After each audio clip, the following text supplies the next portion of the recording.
Hello. Bl'Artagnan here with the Abandoned Laboratory. Boss Rush 6. Very hard. Ruthenia Plus, kinda, but not really. It's weird. We're bringing a team of Exdeath, Oren, and Ignis. They went ahead and did it, madmen. They found a way to make Boss Rush less of a slog. But at the same time, they found a way to make it more of a slog. It was actually kind of incredible the way they managed to balance those two considerations. We have these fish here. They're whale reskins, but they look kind of more like, I don't know, pike or, I don't know, terrible, ugly salmon or something. Giant fish. With some pretty unique mechanics. They have a debuff that they drop on you that makes you unable to, battery. And that's why we have Ignis here. That's pretty much the only reason Ignis is living here right now.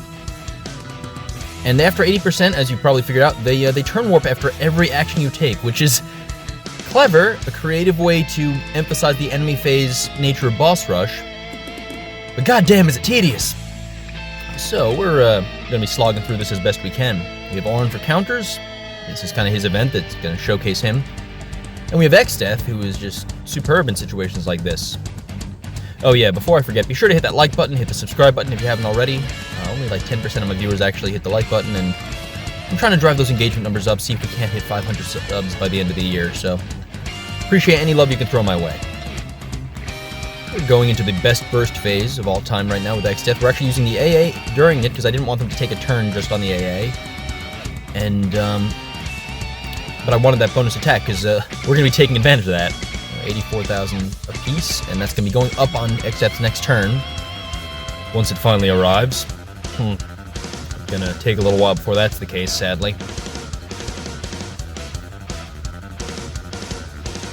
These guys, I like the theory behind the whole turn warping thing. In practice, it's a bit of a slog. It kind of makes Boss Rush take as long as it usually does, which is a pain, because I like the format. I think it's clever, creative, a different way to play the game, but it just always feels like it takes so long. I'll say this, actually. I remember I was talking with another content creator, and we agreed that, man, Boss Rush is fun, but I sure wish I didn't have to record videos during it. It becomes it's a much different experience to record the game while playing it, Shoutouts to my boy Raw Life, who has to play the game on stream every week and has to deal with the stresses of that, brings along. Anyway, you can see here, Exdeath BT, they've taken like, 30% of their health, more than 30% in off-turn damage, mostly at this point, because they take so many damn turns and we're melting them. At this point, we use the Aerith base call. This is why, by the way, Ignis is on the team, is I wanted the Aerith base call to boost Exdeath's attack right here. I guess I could have used Waka and used Aerith in the main party, but I also kind of wanted to engage in some cooking enemies to death memes, because I haven't really gotten to do that since getting Exdeath's burst. You'll see that a bit later. Just a little bit, though.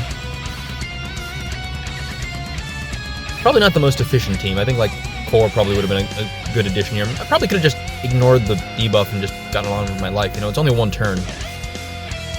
But here we are. Just a ton of off-turn damage, tons of off-turn animations, tons of warp-turn animations. It just takes a long time. Even at triple speed. This video is at 3 times speed, which is faster than most of my normal ones, because this is longer than most of my normal runs. It's okay, though. We're just trying to deal as much damage as possible. Every time I use Ignis, I think to myself, this is the last time I'll use him. I know he doesn't have his high armor. I don't need to get his high armor. I'm never going to use him again after this fight. This is just a one-off thing, and it keeps coming up. So stay tuned to find out whether I ever actually give this dude his high armor. I don't normally try to hoard it, but I'm convinced in this case that it's not worth the effort. At this point, you can see we are now dealing nearly 100,000 damage every time the bosses act, on each of them with Exdeath's burst, which is pretty cool given how many goddamn turns they're taking. Jesus, they're not threatening. I appreciate the fact that this is a boss that you're allowed to let act. Most bosses in this game are very threatening and will punish you severely for letting them act. The mannequins in the Lamia fight are a great example of that, recent history. So it's nice to kind of have a different style of boss where it's no, you're allowed to, encourage to, force to let them act. And just kind of, play the game differently. So I do appreciate that. But goddamn, getting to this phase took forever. That being said, now that we're here, it's going to be a much different experience. Throwing out a melee-resisted LD. Popping out that Kieran call for, just because we can. We're just trying to get extra, procs of excess BT effect, basically. And so that's what we're going to be dealing with right now.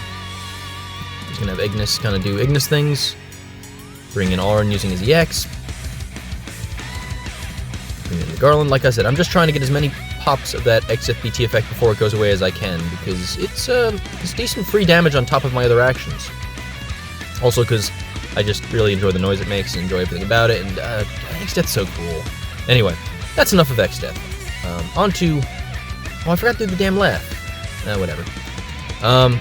So, for this team, we are continuing our Synergy Stomp plan, because I don't have time for this. We have Garnet, who will deal with the Orb, and just generally kind of be there. Kind of middling, but whatever. We have Y'shtola for that sweet BT plus effect. God bless. And we have Vaughn to dole out the harshness, to deal the damage. As you know, with these guys, they have a nasty counterattack they do if you hit them with melee attacks after 80%, so we have an all-magic team here. Throwing on a Karasami call, why the heck not?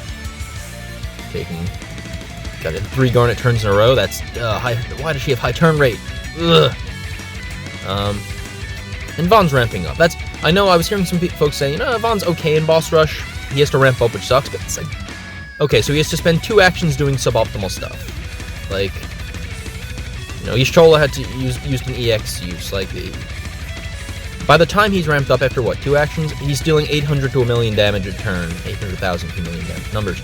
I think it's a worthwhile trade, given how self-sufficient he is. I also enjoy Vaughn a lot, so I'm a little bit biased. But look at that. From this point on, okay, admittedly we're halfway through our action, so I kind of see the point with the constrained turn count thing. Yeah, still, we have... we have burst phases, we have summon phases, we have time to make Vaughn put in the work that we want him to put in. It'll be okay. Keeping the break order good there with Y'shtola, because we don't really have off... Well, I guess we have off-turn damage with Garnet, don't we? I'm like 90% sure I let her overhead fall off there, but whatever. Garnet really is... She's just here for the orb, which is a Thunder and Water orb, and I don't think it's ever actually going to come up, because it only lasts from 80% to 30%, so you really can just blast through it with a burst phase, a summon phase, all the goods. But it doesn't matter. Vaughn's here to just throw out white whirls and do cool stuff like that. Look at all this cool pirate damage he's doing. Sky pirate damage? Street rat orphan damage? I don't know.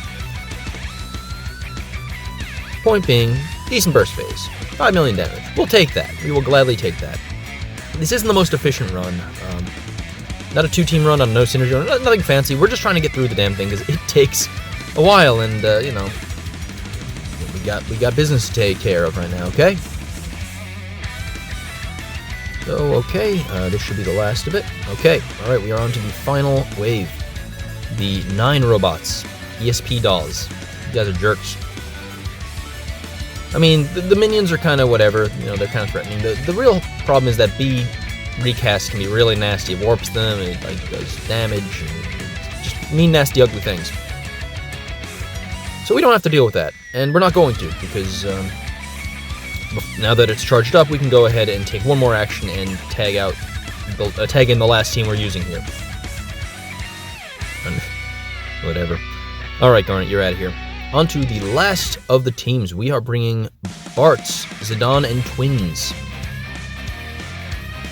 Should be no real surprise about this team. Zidane's here to keep that recast from going off with his deletes. Bartz is here to, be a BT plus all robot. And Twins are here because they're synergy and it's a triple target fight. So, I mean, come on. I got the Twins, I'm going to use them. That was kind of my thinking with this whole boss rush thing. It was like, you know what, they give me 3 teams, I'm going to use 3 damn teams. They give me super synergy, darn right I'm going to use that too. So we are off to the races here. We got that BT effect rolling. Zidane's going to be just kind of trying to do his part to keep the bosses from taking turns.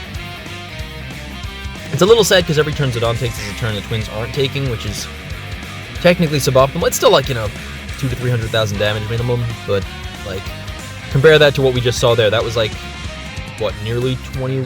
That was probably around, I don't know, 600,000. Was that 2 million? That might have been around 2 million damage. I'm not really sure in total. Math is hard. Don't do math, kids. Stay in school. Wait, that's getting away from me. All right, into the burst phase.